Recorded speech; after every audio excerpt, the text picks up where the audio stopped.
جنم پیدائش کو کہتے ہیں۔ ضروری نہیں ہے کہ ہر روح جب ظاہر ہوتی ہے اس کا جنم ہو جائے۔ مثال کے طور پر جنم کا جو تعلق ہے وہ روحی حیوانی تک ہے، اس سے اوپر کی جو روح ہے اس کے لیے جنم نہیں ہے۔ یہ عجیب سی بات ہے آپ کے لیے اور اس میں سوالات ہو سکتے ہیں، لیکن میں خود سوالات کو ختم کرنے کی کوشش کروں گا۔ یہ کہ ایک بچہ پیدا ہوتا ہے، اس میں کون سی روح ہوتی ہے؟ روح حیوانی ہوتی ہے، بولنے والی روح نہیں ہوتی ہے، بولنے والی روح نہیں ہوتی ہے، انسانی روح نہیں ہوتی ہے، روح ناطقہ نہیں ہوتی ہے۔ تو پھر روح ناطقہ اس بچے میں کیسے آتی ہے؟ روح کیا ہے کی کتاب میں اور بہت سے مقالوں میں لکھا گیا ہے کہ اس بچے میں بولنے والی جو روح ہے پشت پدر سے شکم مادر میں منتقل ہوتے ہوئے نہیں آتی ہے۔ گھر کے افراد بولتے ہیں تو اس میں سب سے پہلے ماں ہے، اور بچے کی کوئی بہن ہو سکتی ہے، بھائی ہو سکتا ہے، باپ ہو سکتا ہے، کوئی خادمہ بھی ہو سکتی ہے، کوئی نوکر بھی ہو سکتا ہے، اور ان سب کی آواز کو سن سن کر وہ بچہ تقریباً 2-3 سال میں اپنی روح کو کمپلیٹ کرتا ہے۔ کیا یہ عجیب بات نہیں ہے کہ ہمیشہ وہ جنم کی بات کیوں کرتے ہیں، حالانکہ اس روح کو جنم نہیں ہے؟ یہ تو زبان سے کان میں داخل ہو کر کمپلیٹ ہو جاتی ہے۔ اب جو لوگ اسی ایک عقیدے سے سٹک ہیں ان کو کون سمجھائیں کہ ہر روح کا جنم نہیں ہوتا ہے، اور انسان میں جتنی روحیں ہیں وہ بعد میں آتی ہیں، پشت پدر سے شکم مادر میں منتقل ہو کر نہیں۔ اس کی واضح اور روشن مثال ہے۔ تو پھر اس روح کا اس بچے سے ایک رشتہ ہوتا ہے۔ یہ روح وہ نہیں ہے جو شکم مادر میں آ گئی پشت پدر سے، یہ روح تو گھر کے افراد کی گفتگو سے بن گئی۔ کیا یہ بات صحیح نہیں ہے؟ اس کے بعد عقل جس چیز کا نام ہے اس کا جنم نہیں ہے۔ جب روح انسانی کا جنم نہیں ہے تو عقل کا جنم کیسے ہو سکے؟ عقل یہ ہے کہ یعنی دانشمندوں سے، افراد سے سنتے سنتے، علم کو پڑھتے پڑھتے، کتابوں کا مطالعہ کرتے کرتے عقل مکمل ہو جاتی ہے۔ تو پھر کلیتاً یعنی انسان کا جنم کس طرح کہا جائے، کس عنصر کی وجہ سے اور کس عنصر کی بنیاد پر انسان کو ری برتھ کہا جائے، جبکہ اس پیدائش میں انسان کی تکمیل کی یہ حقیقت ہے۔ تو آپ کا کیا خیال ہے؟ لوگ کیوں نہیں سوچتے ہیں؟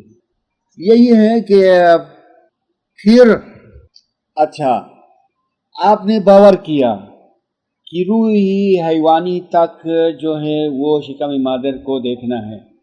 جانور جو ہے، جو جانور ہے ماں کے پیٹ سے پیدا ہوتا ہے، اور انسان کا ایک نچلا سرا، انسان تو ایک کائنات ہے، اس کی روح حیوانی کو جنم ہے۔ جنم مانی بالکل ماں باپ سے پیدا ہونے کے سینس میں ہی یہ لفظ ایسا ہے نا، پیدا ہونا ہے۔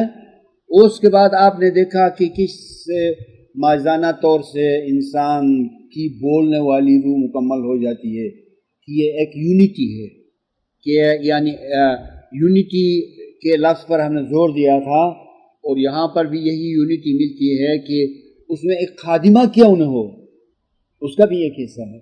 مثلا کسی گھر میں کوئی نوکرانی ہے، وہ چھوٹے بچے کی خدمت کرتی ہے تو کچھ تو بولتی ہوگی نا، اس کی کوئی آواز تو ہوگی نا، وہ آواز کو کیچ کرتا ہے، اس کے اندر اس کے دل و دماغ میں خادمہ کی آواز تک ریکارڈ ہو جاتی ہے، اور ضروری نہیں ہے کہ ہمیشہ وہ صرف ماں کی بات کو سنتا ہے، اور بچے بھی ہوں گے اور دوسرے بہت سے لوگ ہوں گے، جیسی بھی صورتحال ہو، کہ خدا یہ نہیں کہتا ہے کہ سب کو ہٹانا، ابھی اس کو ماں باپ کے پیٹرن پر اس کو یعنی بولنے والی روح دینی ہے، لہذا کوئی قریب نہ آئے، کوئی اس کے پاس آواز نہ کرے، ایسا تو نہیں ہے۔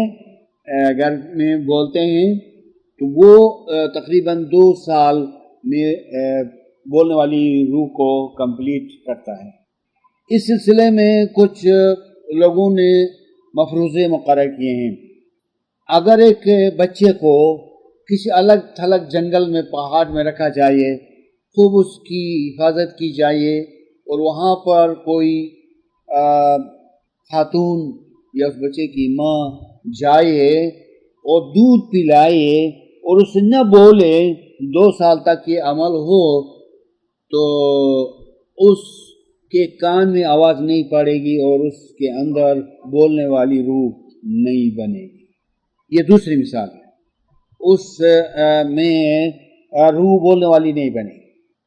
تیسری مثال، اگر کسی وجہ سے انسان کے بچے کے کان میں نقص ہے اور آواز کو وہ ریئلائز نہیں کر سکتا ہے، تو اس میں ماذاتی طور پر بولنے والی روح داخل نہیں ہو سکتی ہے، کیونکہ اس روح کو کان کے ذریعے سے داخل ہونا تھا، کانوں میں کچھ بہراپن ہے، تو وہ یعنی اب پہلے بہرا ہونے کی بنا پر گونگا بھی ہو جائے گا، اس کی زبان نہیں نکلے گی، اور اکثر جو دنیا میں گونگے ہیں وہ یوں گونگے نہیں ہوتے ہیں، ان کے کانوں میں نقص ہوتا ہے، نہ سننے کی بنا پر وہ بہرے ہو جاتے ہیں۔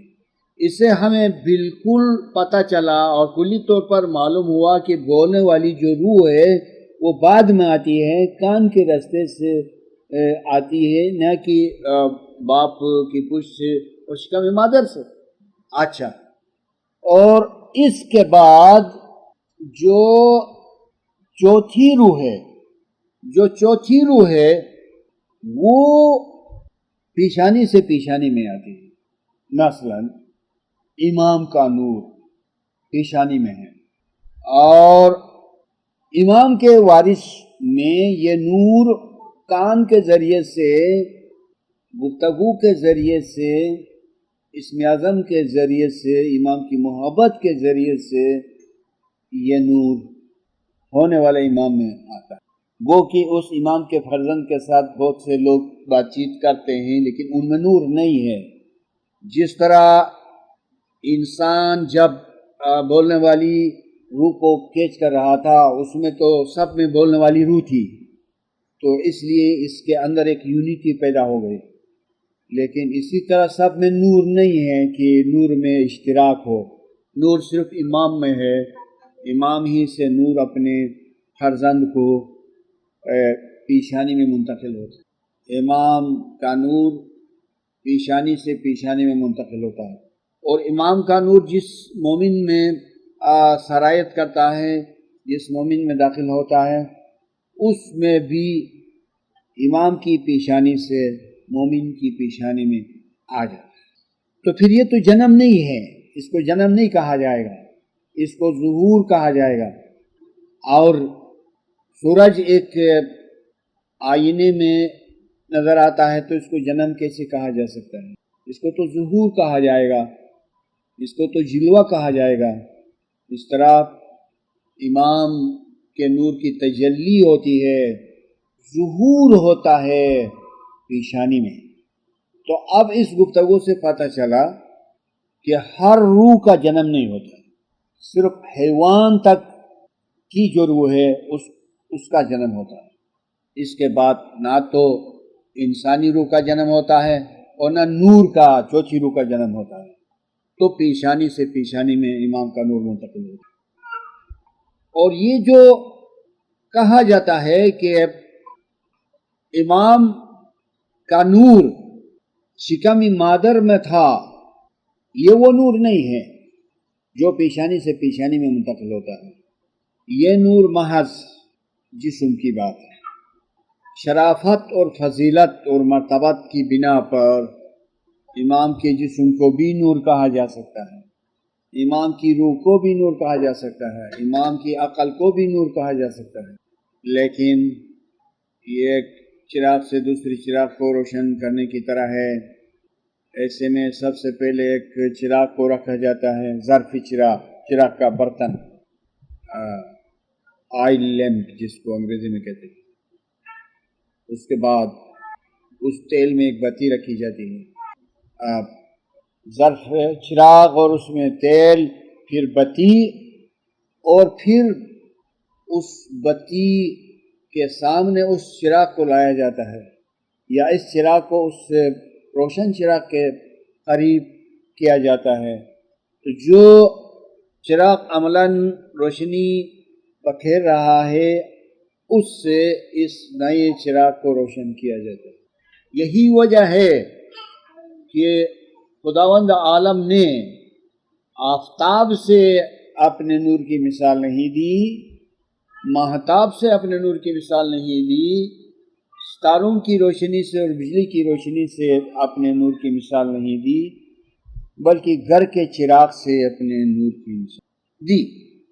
اللہ نور السماوات میں جس طرح آپ پڑھتے ہیں کہ گھر کے چراغ کی بات ہے، گھر کے چراغ کی مثال ہے، بہت بڑا راز ہے کہ چراغ سے چراغ روشن کیا جاتا ہے، کہ امام کی مبارک پیشانی سے نور منتقل ہوتا ہے، اور امام کے جسم مبارک کو نور کہنا درست ہے، لیکن حقیقی نور پیشانی سے پیشانی میں منتقل ہے۔ پھر اس نور کا کوئی جنم نہیں ہے، ظہور ہے۔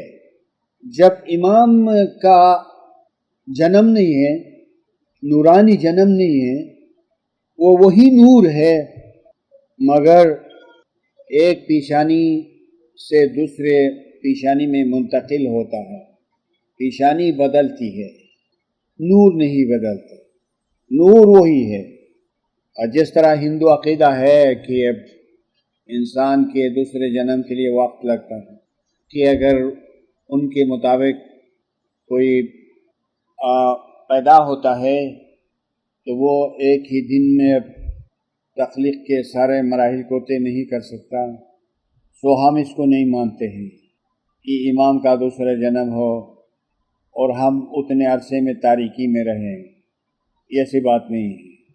ان چند باتوں پر آپ غور کریں، جو چیزیں آپ کے لیے انقلابی ہیں، نئی ہیں، ان کو ذہن نشین کر لیں، مہربانی، شکریہ۔ تھی اس لیے کان کا ہونا ضروری ہے، اور کان کے راستے سے یہ نور منتقل ہوتا ہے، لیکن اس میں ایک معجزہ ہے، یہ کہ جب امام جس روز کسی مومن کو بول دیتا ہے اس روز یکایک روشنی نہیں ہوتی ہے، جب تک کہ اس کے لیے ریاضت نہ کی جائے، تو پھر ایک دن مازانہ طور پر پیشانی میں روشنی پیدا ہوتی ہے۔ اس کو ہم دو طرح سے قبول کر سکتے ہیں، کہہ سکتے ہیں کہ امام جو لفظ دیتا ہے، جو بول دیتا ہے، اس میں نور ہے پوٹینشیلی، لیکن ایکچولی اس وقت یہ نور ظاہر ہوتا ہے جب مومن ریاضت، عبادت کے ایک وقت کو مکمل کرتا ہے۔ اس لیے ہم اس کو مازانہ طور پر منتقلی بھی کہہ سکتے ہیں، اور یہ بھی تسلیم کر سکتے ہیں کہ امام کا قول کان سے سننا ہوتا ہے، امام کا بول اور کان کے راستے سے۔ دونوں باتیں صحیح ہیں۔ دونوں باتوں میں سے جس طرف معجزے کی بات ہے کہ مازانہ طور پر نور آتا ہے، اس سے مازانہ طور پر نور آنے کے سلسلے میں ایک دلیل یہ بھی ہے کہ پیغمبر سے فرمایا گیا کہ تم مومنین کے لیے دعا کرو، تمہاری دعا میں مومنین کے لیے تسکین ہے۔ تو یہ دعا ایک مازانہ چیز ہوتی ہے، ایک غائبانہ چیز ہوتی ہے، دعا کے لیے عقیدہ ضروری ہے، لیکن سامنے حاضری ضروری نہیں ہے کہ ہم آمین کہیں اور امام دعا فرمائیں۔ دعا غائبانہ طور پر اور مازانہ طور پر اپنا کام کرتی ہے۔ امام کے دعا کو کان سے سنیں یہ ضروری نہیں ہے، پیغمبر کی دعا کو کان سے سنیں تاکہ اس کان سے اس کو راستہ ملے اور پیشانی میں آئے، یہ ضروری نہیں ہے۔ امام جو ہم سے محبت کرتے ہیں اور ہم ان سے جو محبت کرتے ہیں، اس کے لیے ضروری نہیں ہے کہ یہ محبت آمنے سامنے کی ہو۔ محبت ایک غائبانہ چیز ہے، روحانی چیز ہے۔ اس لیے پیشانی میں جو نور کا ظہور ہوتا ہے اس میں مزے کو بھی دخل ہے، اور یہ ایک کان سے سننے کی چیز بھی ہے، دونوں باتیں ہیں۔ یہ جی سر، آپ نے کہا کہ جو عام انسان جو بات کرتے ہیں جس سے بچے کے اندر بولنے والی روح بنتی ہے یا روح انسانی بنتی ہے، تو جب امام اپنے فرزند سے بات کرتے ہیں تو چونکہ امام میں روح القدس ہوتی ہے تو اس طرح روح القدس فرزند میں جاتی ہے، تو کیا جو مومن روح القدس حاصل کر چکا ہو اس کی باتیں سننے سے عام مومنین میں روح القدس جا سکتی ہے؟ علم کی صورت ہے، جی ہاں بالکل درست ہے کہ جس طرح قرآن کہتا ہے کہ شیاطین انسی و جنی سے تم پرہیز کرو ان کی باتوں سے، اس لیے کہ اس سے روح خراب ہوتی ہے۔